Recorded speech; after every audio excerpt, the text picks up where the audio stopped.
Bapak Semawi, pagi ini kami sudah membaca di dalam kitab Yohanes pasal yang ke-11. Kami sangat membutuhkan Roh Kudus Tuhan yang akan membuka hati kami, membuat kami lebih mengerti, membuat kami lebih memahami, dan terutama kami dapat mempraktekkan firman Tuhan ini yang akan menjadi rema dan kekuatan dalam kehidupan kami, sehingga kami boleh dikuatkan dan kami semakin setia kepada Tuhan. Inilah doa kami. Di dalam nama Yesus kami sudah berdoa. Amin. Amin. Baik, pagi ini kita memasuki di kitab Yohanes pasal yang ke-11.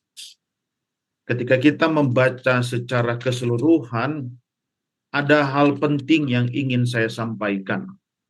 Ini kalau kita bicara, ini ayat ini selalu digunakan ketika kita menghadiri orang-orang yang sudah mendahului kita dalam kematian dan memberikan pengharapan bahwa Yesus memegang kunci kematian. Barang siapa yang percaya kepada Tuhan pasti akan dibangkitkan. Ini juga pengertian yang sama ketika Yesus menjumpai Marta ya, dan juga Maria. Saya ingin melihat dari sudut yang lain. Kalau kita melihat secara keseluruhan. Nah, kalau kita lihat di ayat yang pertama dikatakan di situ ada seseorang yang bernama Lazarus yang tinggal di Betania. Nah, di manakah Betania ini letaknya? Ya, letak Betania ini. Sebenarnya letak Betania ini sebenarnya di lereng Bukit Zaitun, di mana terdapat satu keluarga yang terdiri dari 3 keluarga. 2 orang wanita, yaitu Maria dan Marta, dan juga seorang pria yang namanya Lazarus ini. Nah, sebenarnya kalau Yesus pergi ke Yerusalem, dia akan lewat Betania ini. Dan seperti kebiasaan, Yesus pasti akan menginap di keluarga ini, di keluarga mereka. Jadi secara tidak langsung sebenarnya Yesus mengenal ketiganya dengan baik. Nah, menarik di sini memang Alkitab tidak pernah mencatat sosok Lazarus ini. Ya, Alkitab tidak berkata apa-apa. Saya nggak tahu apakah memang Lazarus ini seorang yang introvert ya, yang tak suka berkata-kata. Bahkan setelah dia nanti bangkit dari kematian, kita nggak mendengar ucapan kata-kata dari Lazarus ini. Tapi berbeda dengan Marta. Marta ini adalah kakak yang sulungnya ini yang orangnya talkatif, orang yang suka ngomong, suka bicara. Apa hobinya? Hobinya Marta ini masak. Ya, makanya setiap kali Yesus datang ke rumah mereka, didapati pasti Marta ini selalu sibuk menyiapkan makanan. Sedangkan Maria, kakaknya yang lain, ini berbeda. Maria ini selalu memegang setiap kesempatan untuk mendengar firman yang selalu mengubah hidupnya. Membuat dia lebih mengerti akan kebenaran firman Tuhan. Bahkan imannya ini bertumbuh. Menarik adalah Maria ini yang disebutkan oleh Yohanes, memang ini adalah Maria Magdalena. Di dalam Alkitab disebutkan bahwa wanita ini adalah yang disebutkan adalah yang mengulas kaki Yesus dengan rambutnya, bahkan membeli minyak narwastu yang sangat mahal harganya. Memang di dalam kitab yang lain, Matius, Markus, dan Lukas tidak disebutkan, tapi di dalam kitab Yohanes disebutkan dengan jelas bahwa dia inilah yang membeli minyak yang sangat mahal. Dan menariknya disebutkan di kitab yang lain, Matius, Markus, dan Lukas, Maria Magdalena adalah seorang pelacur.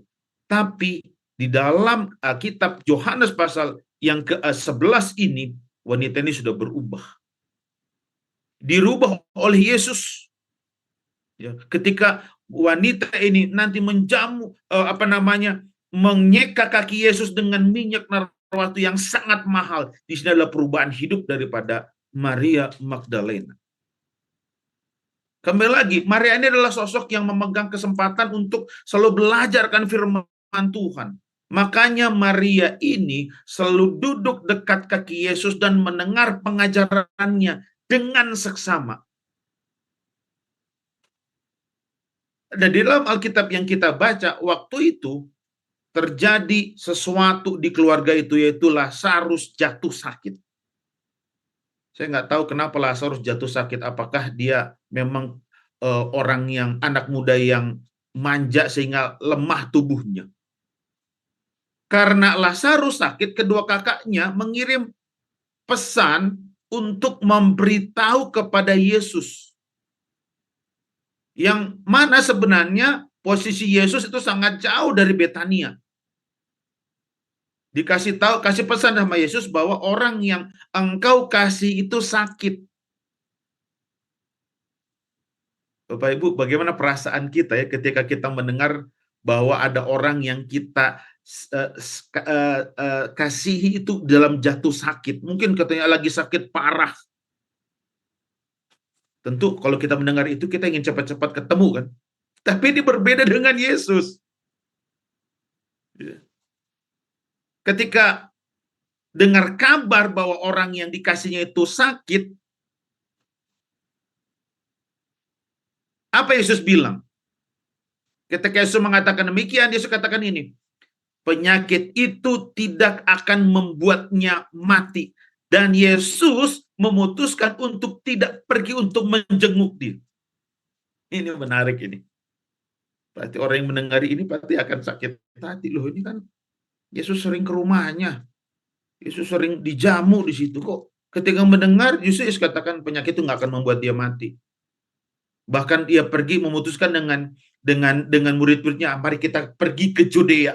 Nah, ini menarik. Murid-murid takut, kenapa? Loh, bukankah kita ke sana, orang udah menolak kamu, bahkan ingin membunuh kamu, kenapa kita mau pergi ke sana? Ini ketakutan murid-murid Yesus. Sehingga Yesus bilang, loh, bukankah dalam satu hari itu udah 12 jam? Maksudnya 12 jam itu dalam aktivitas ya, memang sebenarnya 24 jam. Tapi malam hari kan orang nggak kemana-mana. Yesus bilang, bukankah dalam 12 jam kita bekerja, 12 jam itu kita tidur, istirahat, kenapa kita harus takut itu sebenarnya? Ini kekhawatiran. Yesus menilai bahwa kekhawatiran daripada murid-murid ini sama dengan kekhawatirannya Maria dan Marta dan keluarga.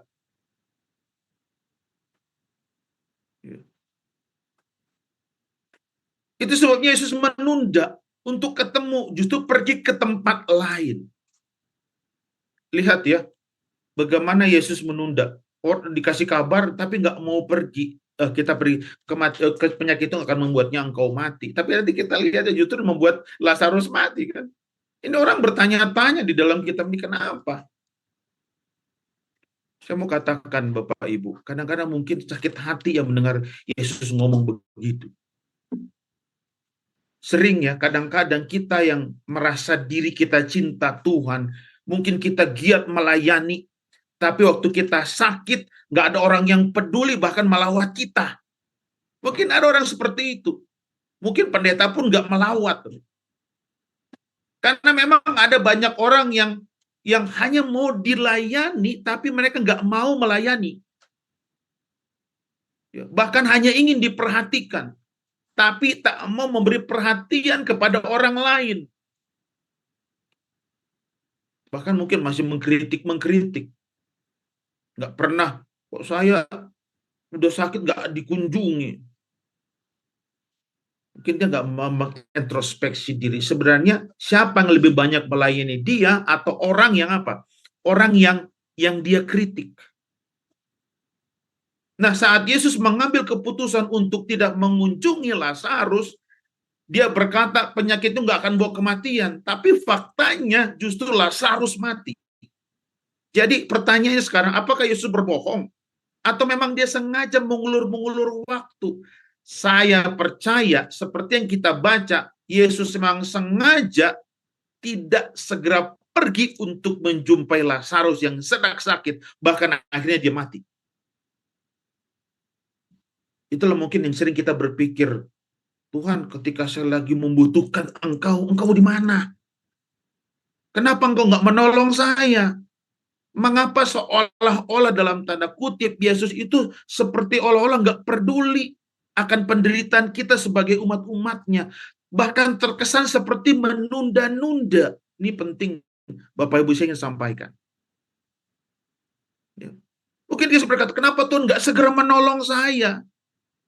Inilah pemikiran-pemikiran yang sering membuat kita gelisah, bahkan ragu terhadap Tuhan. Tapi saya mau katakan, sesungguhnya pada saat-saat krisis, saya ulangi lagi, sesungguhnya pada saat-saat krisis, justru ini adalah masa yang sangat penting dalam membentuk kerohanian kita. Saya ulangi lagi, dalam masa-masa krisis ini adalah masa yang sangat penting untuk membentuk kerohanian kita. Kenapa? Karena Tuhan yang membentuk waktu, created time ini transcendent time. Dia jauh melampaui. Karena dia memandang segalanya secara menyeluruh. Bukan hanya dalam kurun waktu itu saja, yang sangat singkat, tidak. Berbeda dengan kita, yang terkurung dengan waktu, yang nggak bisa melihat rencana Tuhan yang lebih besar, yang lebih menyeluruh. Tuhan melihat jauh ke depan. Jadi saya mau katakan, saat iman seseorang itu bertambah, maka kekhawatirannya berkurang. Ketika iman seseorang itu bertambah, maka kekhawatirannya akan kurang. Tetapi sebaliknya, ketika kekhawatirannya bertambah, maka imannya akan berkurang. Maka itu saya katakan, di dalam saat krisis inilah, saat-saat yang paling genting inilah, maka iman kita menentukan bertumbuh atau tidak. Bertumbuh atau berkurang iman kita. Balik lagi, kenapa Yesus tidak segera menyembuhkan Lazarus? Tentunya waktu kita sakit, kita berharap bahwa tangan Tuhan segera menyembuhkan. Kan?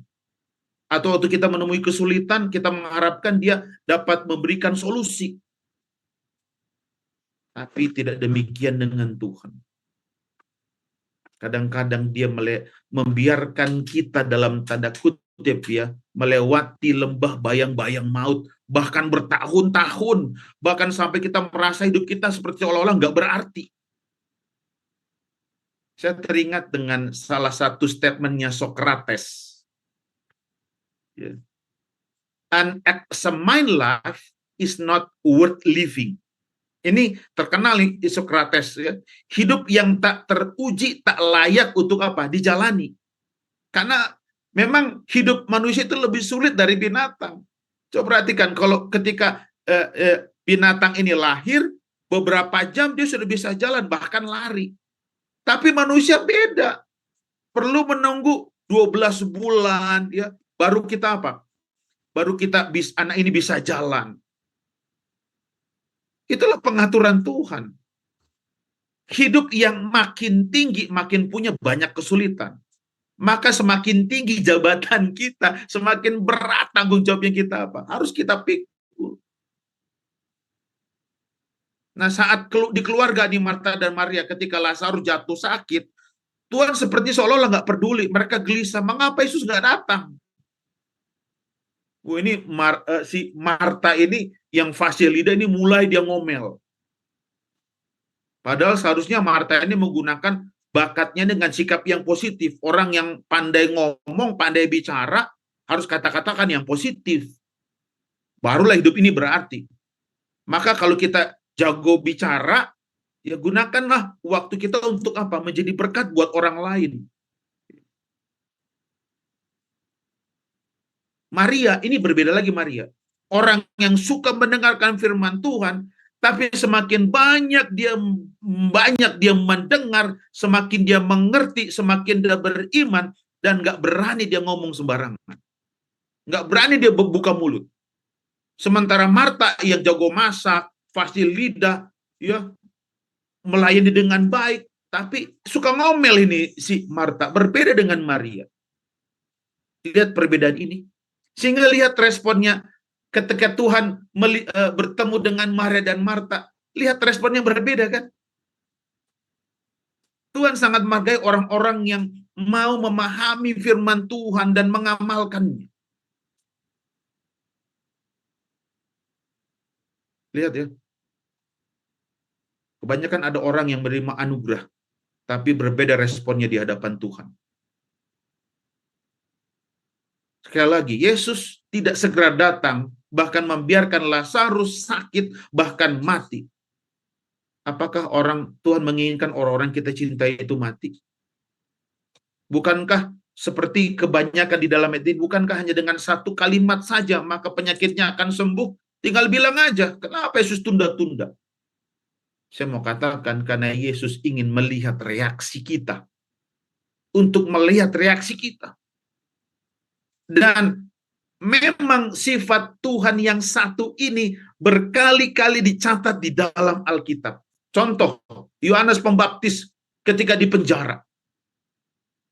Yesus Kristus tetap dia mengabarkan Injil, mengusir setan, menyembuhkan orang sakit, bahkan seolah-olah dalam tanda kutip nggak peduli terhadap penderitaannya si Yohanes, sehingga sampai-sampai Yohanes ini mengutus 2 orang muridnya si Yohanes ini untuk menyampaikan kepada Yesus, bahkan bertanya, kaukah Mesias itu yang kami nantikan? Ini adalah iman daripada rekan-rekannya si Yohanes ini yang sudah mulai imannya mulai goncang, mulai ragu terhadap Yesus. Bukankah mereka berdua ini pelopor di perjanjian baru yang sama-sama membenci Herodes itu dan pemimpin agama yang nggak bertanggung jawab? Tapi mereka mulai ragu. Kenapa? Karena seolah-olah Yesus nggak melayat si Yohanes, seperti orang nggak peduli kepada Yohanes Pembaptis.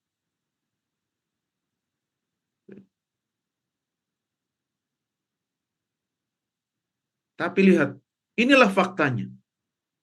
Yesus justru menegur mereka. Yesus menegur mereka.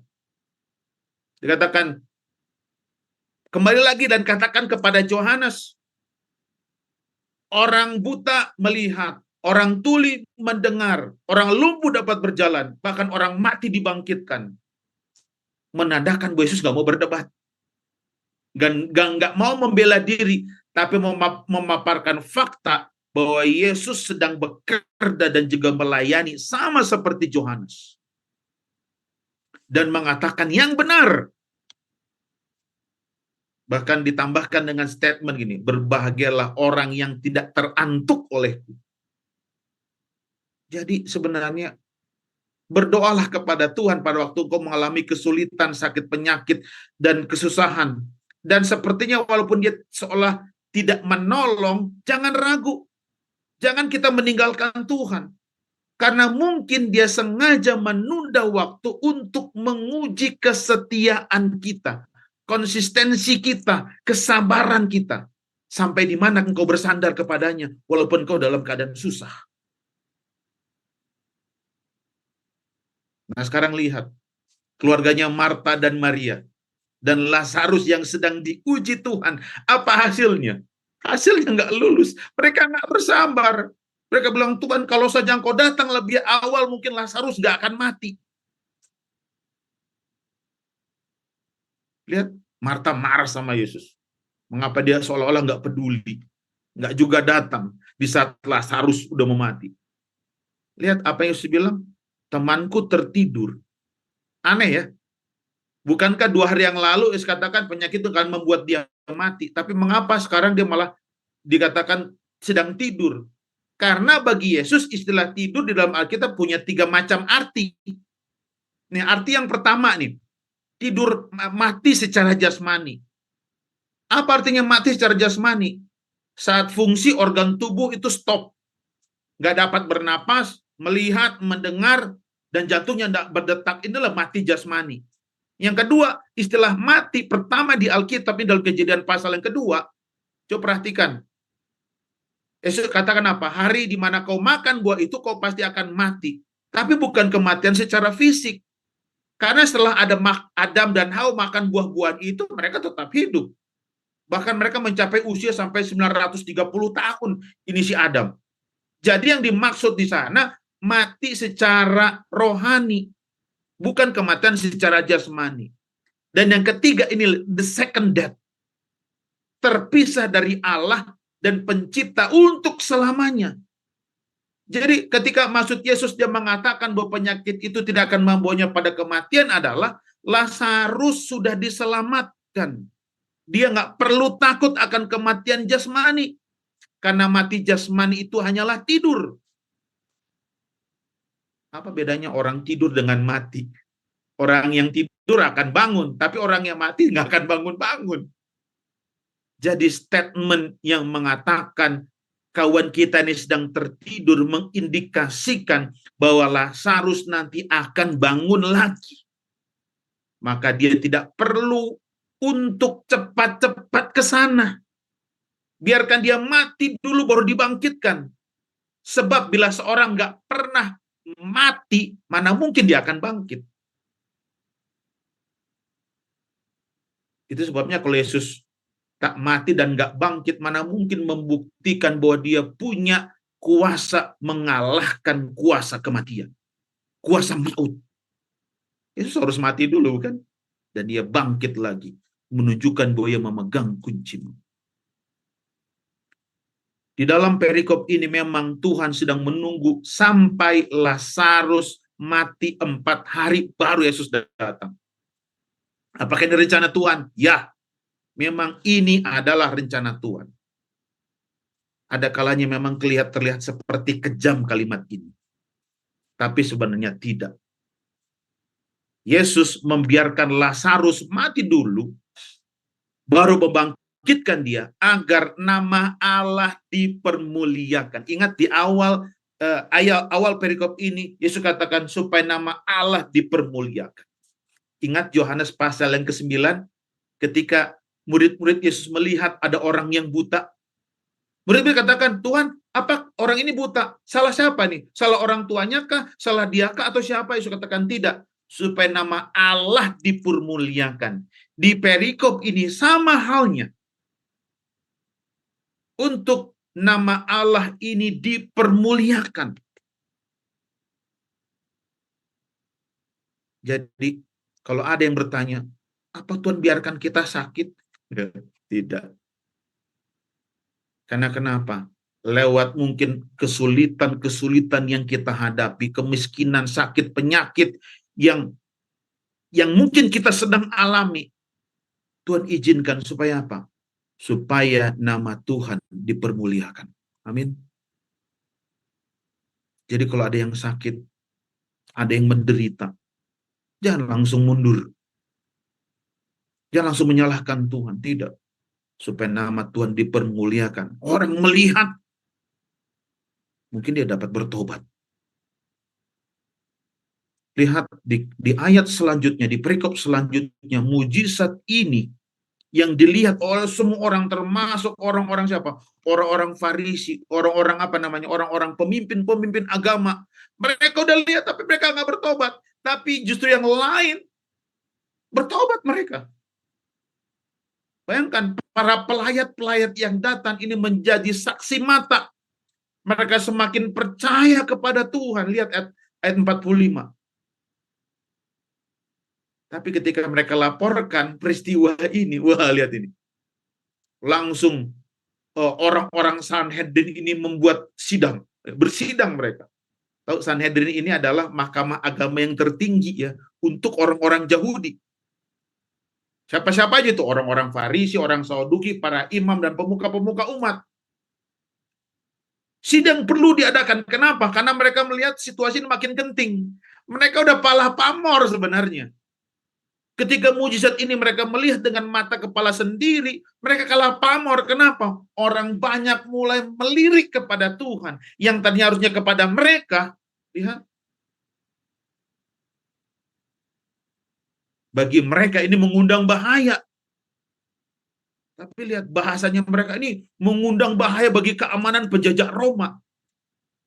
Seolah-olah menunjukkan keprihatinan mereka terhadap bait suci yang mereka elu-elukan. Dan ini menarik nih. Di tengah perdebatan itu ada imam besar Kayafas, dia berbicara. Sebenarnya ini teguran kepada mereka. Karena sebenarnya Kayafas ini ingin menunjukkan sikap ingin menyingkirkan hal-hal yang mengganggu pemikiran mereka, termasuk kekuasaan mereka. Bahkan Yesus sekalipun. Di sini kalau kita lihat, Kayafas ini bernubuat. Karena dalam pengertian Kayafas ini menyampaikan tentang keselamatan. Maksud Kayafas ini sebenarnya dengan membunuh Yesus berarti menyelamatkan orang Yahudi dari hukuman Roma. Tapi bagi Yohanes ini artinya lebih besar lagi dari sudut pandang Yohanes. Karena dari sudut pandang Yohanes ini, apa yang disampaikan oleh Kayafas ini adalah menyangkut cara Allah menyelamatkan manusia lewat apa? Kematian Yesus yang kita ketahui. Nah, Bapak, Ibu, saudara-saudara kalian dikasih oleh Tuhan, kita lihat di sini bahwa memang ini berbeda kisah ini. Tidak dicatat dalam kitab Matius, Markus, dan Lukas. Tapi Yohanes sengaja mencantumkan kisah kebangkitan Lazarus ini untuk menunjukkan bahwa Tuhan Yesus sungguh-sungguh adalah Mesias yang diutus Allah untuk membangkitkan manusia yang mati menuju kehidupan yang kekal di dalam Tuhan. Kebangkitan Lazarus menjadi kesaksian akan kuasa kebangkitan tersebut. Dan kita percaya orang yang mati di dalam Tuhan akan dibangkitkan. Dan kita tidak perlu ragu. Kenapa? Karena Yesus tidak menyukai orang-orang yang ragu. Lihat, 2 kali bahkan 3 kali Yesus, masgullah hati Yesus. Kenapa? Karena orang-orang ini gak percaya. Mujizat yang dilakukan Yesus berkali-kali, mereka masih khawatir. Ingat saya katakan tadi, makin khawatirnya tinggi, imannya berkurang. Sebaliknya, kalau imannya semakin tinggi, maka kekhawatirannya akan berkurang. Dan inilah yang ditunjukkan oleh orang-orang pada saat itu. Masgullah hati Yesus. Yesus rindu supaya kita percaya. Yesus rindu supaya kita jangan ragu. Yakin akan kuasa Tuhan. Dan tentunya pekabaran pagi ini, mari kita semakin yakin kepada Tuhan. Menyerahkan diri kita sepenuhnya kepada Tuhan. Biarlah iman kita semakin bertumbuh. Dan kekhawatiran semakin berkurang. Tuhan kiranya memberkati. Saya kembali.